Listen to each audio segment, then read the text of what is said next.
Hello YouTube, welcome back to my channel. My name is Neo. Hopefully you are as in love as I am with this set. This was a gorgeous rainbow Taurus Zodiac birthday set. Stay tuned to see how I got that done. So I always start off the same, spraying my client down with some alcohol and using a cuticle pusher just to push the skin for the most part back. I just try to release that skin from being stuck to the nail plate so that we can go in with our bits and begin our prep.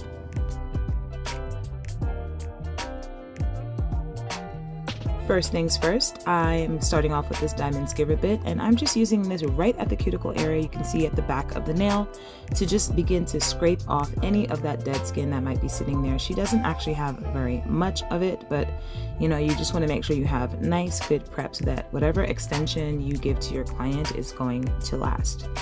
Once done with that, I'm going to go in with a coarse sanding band. On my mandrel bit, I have the speed extremely slow, and I'm using the lightest touch ever. All you want to do in this case is just dust the surface of the nail to just scuff it up a little bit, remove the shine, get rid of anything on the nail plate, and you'll see occasionally I go around from left to right around that cuticle and sidewall area to remove any excess cuticle that might be sitting around there as well.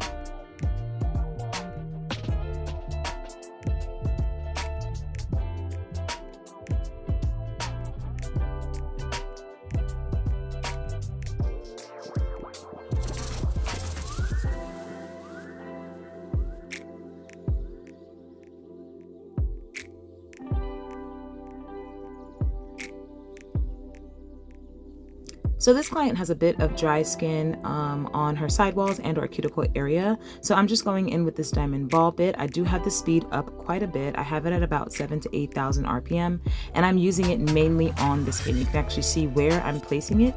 And the purpose of this is just to sand down that dry, dead skin that's sitting there. We want a nice smooth appearance to the skin so that when we finish this enhancement or the set, we have a nice, you know, finish to everything.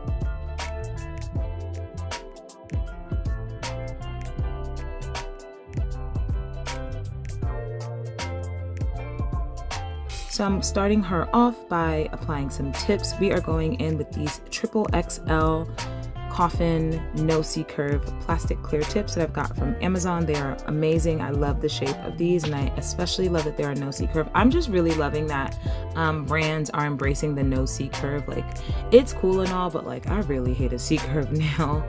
I think they look really pretty on in like photos and stuff, but like in real life, C-curves are just the worst. So I'm really loving these tips. They are super long, and you know, you can go for a tapered square shape if you want to, which is what we're kind of gonna end up with. But yeah, I'm just making sure to apply these nice and straight. Some of her fingers do a little bit of a wobble, but if you watch my videos, you know I like to just focus on the line down the finger versus looking at the fingertip. I just know from my personal experience, it's just not safe for me to look at the fingertip. We've all got crooked fingers, one or two, and I just would hate to do such a gorgeous set on a client and then they hold their hand out straight and the nail is going to the left or to the right, you know. So that's just what I do. It's been working for me. If you have another method of making sure that your tips are straight, then you know, do that, or even share that down below. You know, more information the better for everybody, but that's what I do. So on her pinkies, as you can see really quickly, I'm just taking my straight edge clipper after clipping down, and we've got some significant length on these nails, and I'm just making her some stiletti. I was gonna say stiletti because I was gonna say pinky and stiletto. Yes, I'm giving her a stiletti nail, a stiletto pinky nail. So I just use my straight edge clipper to just help me out. I don't really like to do a lot of hand filing. That's something you'll know if you watch a lot of my videos. I say it all the time. I try to do as little filing as possible. So if I can, you know, help myself out by removing some material with the clip, I will. Now I'm just going in and quickly blending the tip and also scuffing up that glue that might have oozed out as well. We just want a nice smooth transition from the natural nail to the tip. I'm not rebuffing the nail. We've already done that. You don't want to, you know, over file the surface of the nail. That's how you damage it. You can end up with rings of fire, and it might even affect your enhancement in a negative way. So just be cautious of that.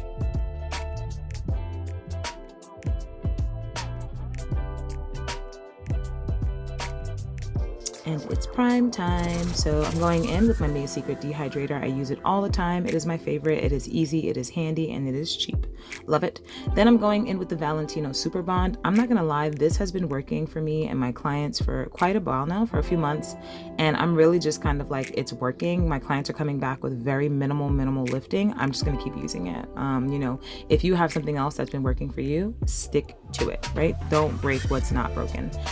So I'm just getting started. We are using Young Nails today. So I've got the Young Nails monomer and I'm using Young Nails Core Clear, my OG favorite clear acrylic. And we are just basing her nails with some clear, super fast, as you can see, using waterier beads, oh boy.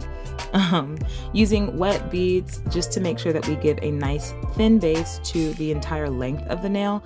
I like doing this for multiple reasons.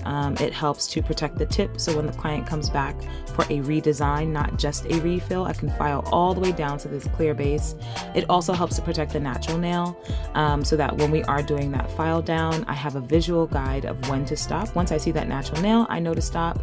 And it's also great because clear acrylic has the best adhesion. There's no pigment, there's no glitter in it. So, you know, win-win all around. So that's just really quickly what I'm doing. Just taking my time to just make sure that we cover the entire surface of the nail and tip, but that we're not flooding the sidewall and cuticles as well. Also, I'm not building this up at all. If you see her hand turn to the side, you're gonna see it's paper thin. This is just to protect her nail, the primer, and the tip.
So this fabulous set is being based with a single color. This is Cover Pink by not Polish. This is by Young Nails.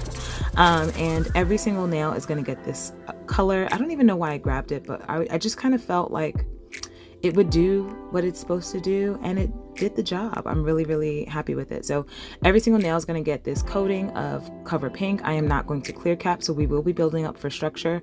For the stiletti, why am I saying stiletti? You know what? I'm going to call it a stiletti because it's a stiletto pinky. For the stiletti nails, I'm going to trademark that. Stiletti.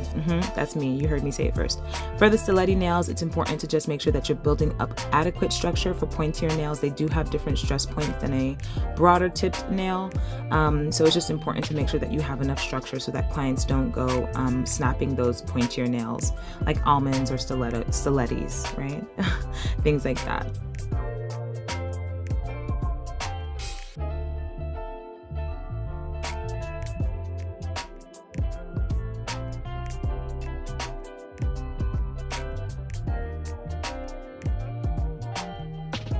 In this video, you're going to see I'm using different amounts of beads. These nails are particularly long, so I'm just focused on building up structure. I'm not concerned with using 1 or 2 or 3 beads. I'm just focusing on building up adequate structure. So if it takes me 1 bead, fine. If it takes me 3 beads, fine. If it takes me 10 beads, fine. The purpose is just that I'm comfortable and the client knows that they have something that's going to last. Do not get caught up on that stuff in terms of like, oh, I want to be able to apply a nail in 1 bead. There's no point, right? Because it changes as you move along. long. Sometimes you can one beat a nail, sometimes you just got to take your time, you know what I mean? So don't focus on that kind of thing. I like my apex to sit in a more natural space, so my goal is to not have it be super bulky right at the back of the nail. I want it to be nice and thin, build up that thickness towards the center, especially for the stiletto nail, and then thin out towards the tip. If you build up a little too much, don't worry, you can always use your e-file to help, you know, smooth things out or push the apex forward with the debulking a little bit later. But that's pretty much what we're going to be doing for this set. Cover pink on all of the nails.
So I'm actually going in with a different e-file bit than I normally use. Normally I use that barrel non-safety medium carbide bit.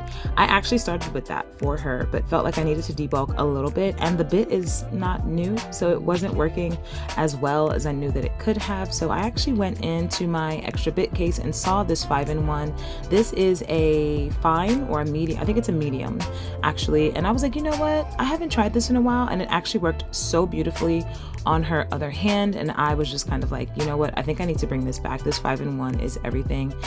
It is a safety, so you can see I'm getting nice and tight around the cuticle and sidewall areas. Not as tight as you could with a sharp barrel bit, but I loved this especially because of the debulking. 5-in-1s are really cool because they have about 5 different types of teeth on there. You can see that the teeth get nice and large around the back of the bit, and right at the front where you see I've got it around her cuticle, it's very, very fine small teeth, so I can get nice and close to the sidewall just like that and cuticle area and know that I'm not going to hurt my client. I can use that for more finishing, but if there's an area where I feel like I need to debulk a little bit, especially on these nails, they're a little bit longer, so I did have to spend some time on a few of the nails doing that so that I could thin it out in a certain area to push my apex forward. You totally can. So I really, really loved it. I can't tell you what speed my e-file was at. My e-file does not have an LED display or numbers around the dial, so it is by feel, but use it at whatever speed you can control. That is the most important part in terms of e-filing.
Now for my least favorite, but oddly my most favorite part. I'd say least favorite in the sense that I don't like doing it, but my most favorite in that I love a sharp nail, and there's nothing better than taking a nice super sharp hand file and just going to town on a nail and ending up with that beautiful, beautiful shape.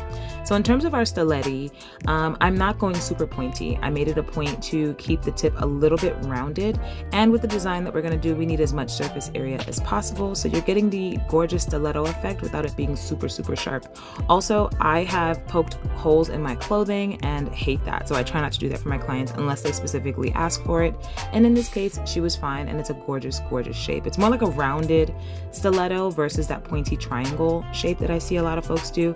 Hey, do whatever works for you, but this aesthetically looks better for me. For the rest of the nails, they were coffin tips, but as you saw, we clipped down just a smidge for her, so these are going to look a little bit more like a tapered square. One thing to keep in mind when filing these super, super long nails with a hand file is that you need to support your client's finger like significantly. If you can see, as I'm filing, I'm squeezing in the opposite direction, using my fingers on the side or underneath the nail to support it. I'm squeezing that nail bed with my thumb and my ring finger. Sometimes the client might be like, oh, you're squeezing a bit hard, but I'll just be like, I'm doing this to help you so that I don't hurt you by the the hand file.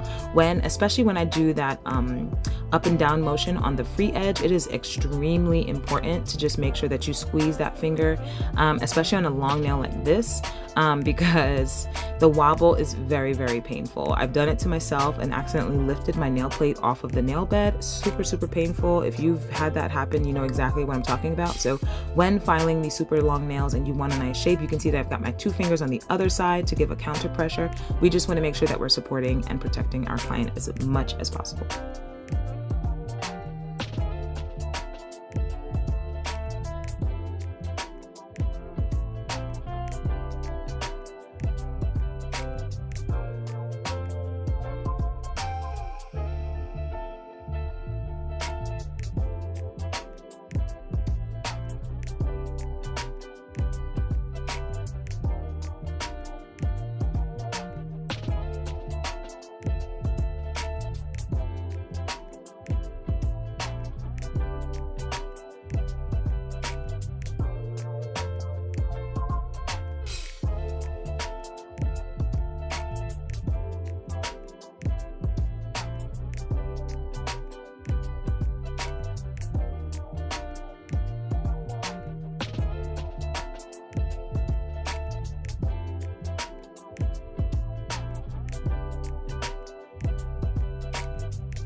And because we are doing significant gel polish application, I figured let me buff the nails really, really quickly. I do have it sped up so it looks wildly fast, but I am just spending my time to really, really smooth out the surface of the nail, cleaning around the sidewall and cuticle area with the buffer. That also helps to just get rid of any acrylic that is sitting on the skin in terms of like remnants of when I was using my brush. And we just want a nice, smooth, but lightly scratched surface to these nails so that the gel has something to stick to.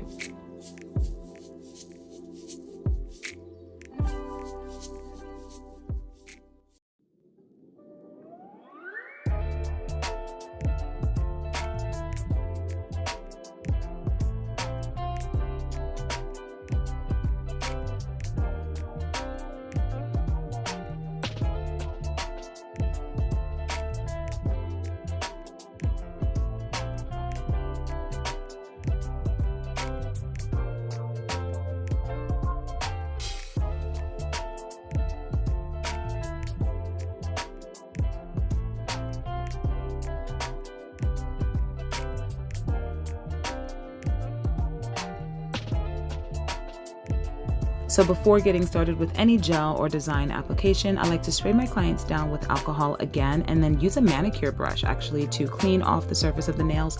The bristles on the brush are a little bit coarse, so they help to flake away any excess product that might be around the cuticle area, dust, anything like that. And it helps to dehydrate the nail to get it ready for gel application. So I do have the rest of this video sped up significantly, otherwise we would be here all day.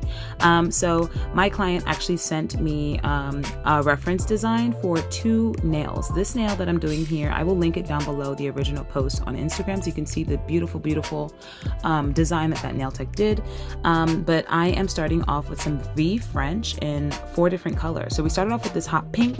I'm using all of my super cool liner brushes that I've been purchasing like a crazy person.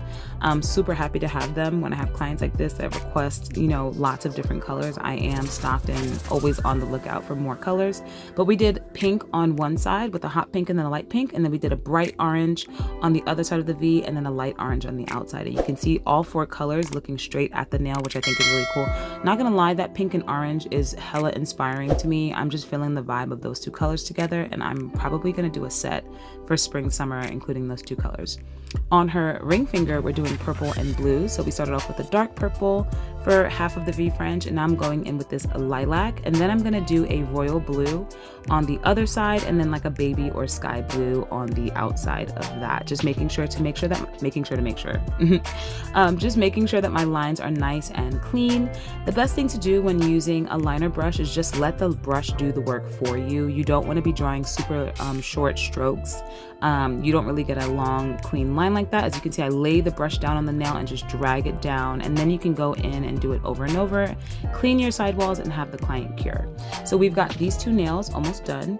Then I'm going in with some gold. We just decided to add gold because we knew we were going to be adding some charms to her nails a little bit later and wanted just to tie in the gold. So I'm just taking a gold liner striper and again just lining that, putting the liner on the nail, and then just dragging it very slowly so that we get a nice thin line that isn't too wobbly. That's just what I do. It works for me.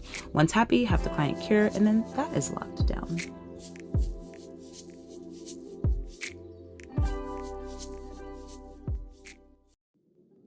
So this was for my client's birthday. She is a Taurus and wanted some rainbow birthday Zodiac nails. So that's what we were doing with the other fingers in terms of using the rainbow. The colors of this set are orange, pink, purple, and blue, and we're definitely going to keep that going. So she wanted the Taurus symbol. Guys, do you know that before doing this set, I had never seen the Taurus symbol before. I don't know if other people are like me, but I'm a Cancer, and anytime I look at anything Zodiac, I go straight to my sign. I actually didn't know what the Taurus symbol looked like, so that was a bit funny for her and for me. I was like, oh, that's it. But yes, I drew it in some white gel liner, had the client cure, and now we are using pigments to kind of ombre those 4 colors that I mentioned, the orange, the pink, the purple, and the blue, down the length of this design. And as you can see, they look super gorgeous and pigmented. Once done with that, the pigment has stuck to the inhibition layer of that white gel. I'm just going to brush away the excess. Make sure when you're doing this that the nail is dehydrated, otherwise you will get excess pigment stuck to different areas of the nail. I did have that a tiny bit, but no problem. I just used a lint-free wipe to clean that away. Now I'm going in with this black gel liner, and very carefully and with a thin line. I'm using very little paint on the brush. I'm just outlining it, and that black really helps to ground that pigment. I love pigment with black. It looks really good. I actually did a butterfly set on a really short nailed client maybe about a year ago. You should definitely check that out. I still think it's one of my favorite sets, and it just came out super pretty with the pigment and the black line, so definitely check that out. So for her thumb, she wanted the number 23 because that's how old she is going to be within probably by the time this video is up. So happy birthday to you. So as you can see, just using my brush to lightly sketch. We are also doing a drip at the cuticle area. So I am just freehanding this graffiti-esque 23. We are also going to be using pigment on it as well. Once happy with the design, I'm filling it in with that same liner brush. These liner gel polishes are fantastic. I get them from Amazon. I will link them down below. Maybe I'll link all of them that I have so that you can just, see the options, but they are so affordable. 30 bucks for like 20 polishes is a deal. And you never know what color you're gonna need. I have glow in the dark. I've got color change thermals, I've got like neons, pastels, I've got a nude set with like different types of browns. It's just so helpful. I love these so much. So I'm just filling in all of the designs that I drew with the white gel as thin as possible. You don't want it to be super bulky, and just making sure, especially with this drip, that we don't flood the cuticle and sidewall area. So I'm gonna have the client cure for about 30 seconds, lock that down, and then we're gonna be able to apply that pigment to the sticky layer of this gel.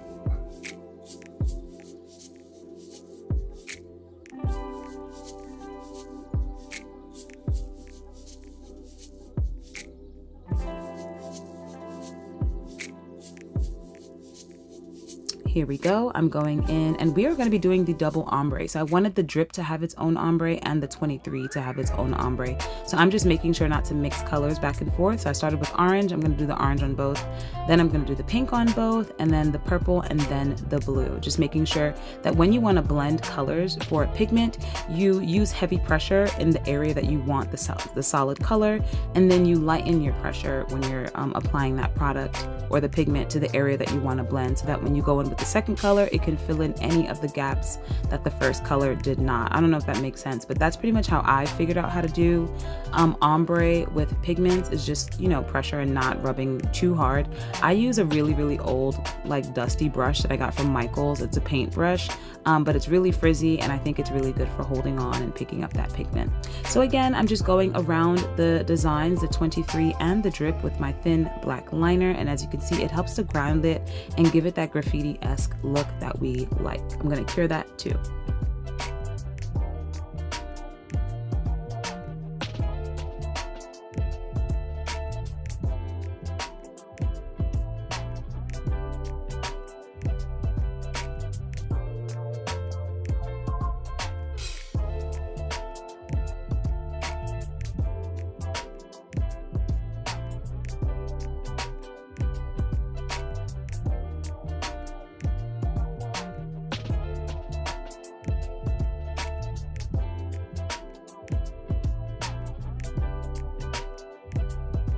Now we can get to the bling part. So the reference photo had these rhinestones that were these bubble-esque type of rhinestones. I didn't have those, but I did have rhinestones in similar colors.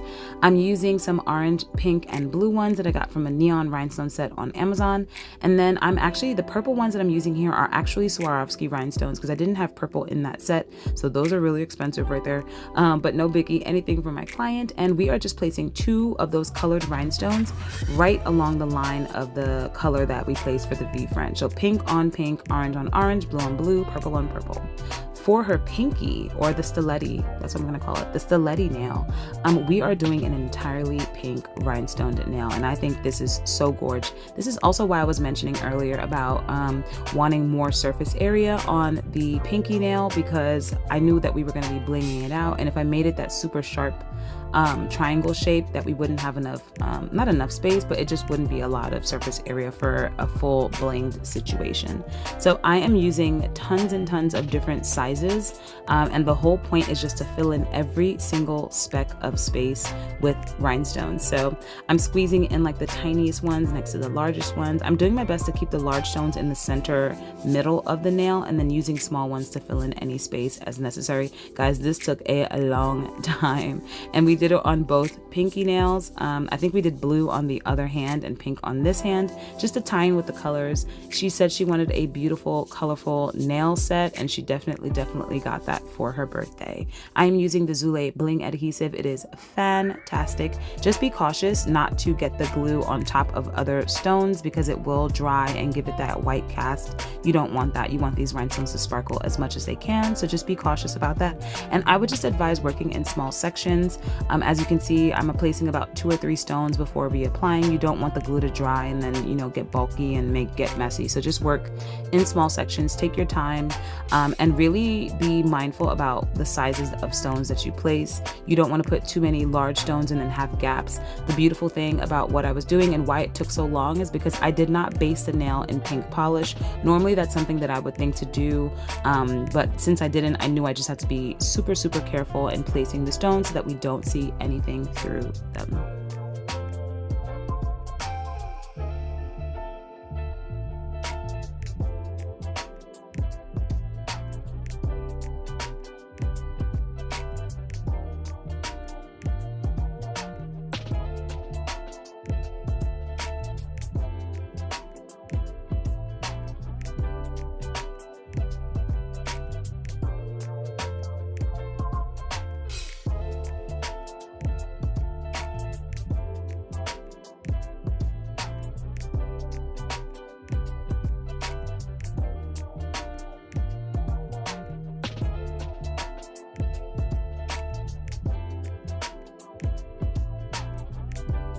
And you can't tell me that that doesn't look just beautiful. Just super, super, super cute.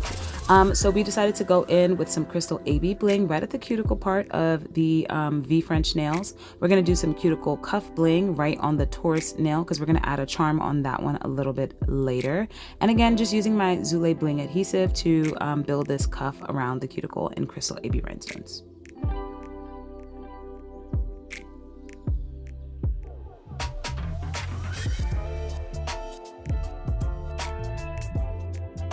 Now we can top coat some of these nails. So when I was talking about earlier about not having those bubble type of rhinestones, I figured that I could do this. So I am actually top coating over the rhinestones with my glossy top coat, not the crystal AB one, but the colored ones, because when you do that, you actually lose the facets of the rhinestone and it looks like a bubble. So it actually gave the effect that she wanted.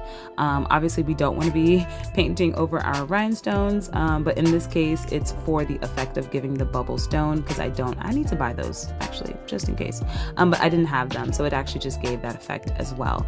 Be super cautious when painting over pigment. You don't want to brush over pigment. As you can see, I'm doing super long, quick brushes over the pigment area.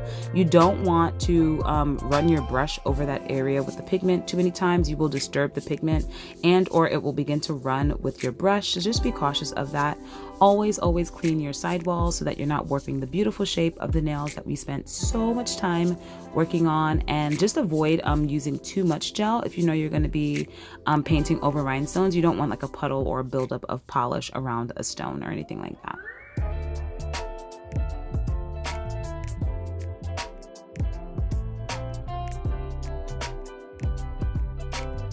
Just gonna top coat my thumb, and you can see how cool and graphic those are as well. Love these. And again, be cautious about how you top coat over your pigment.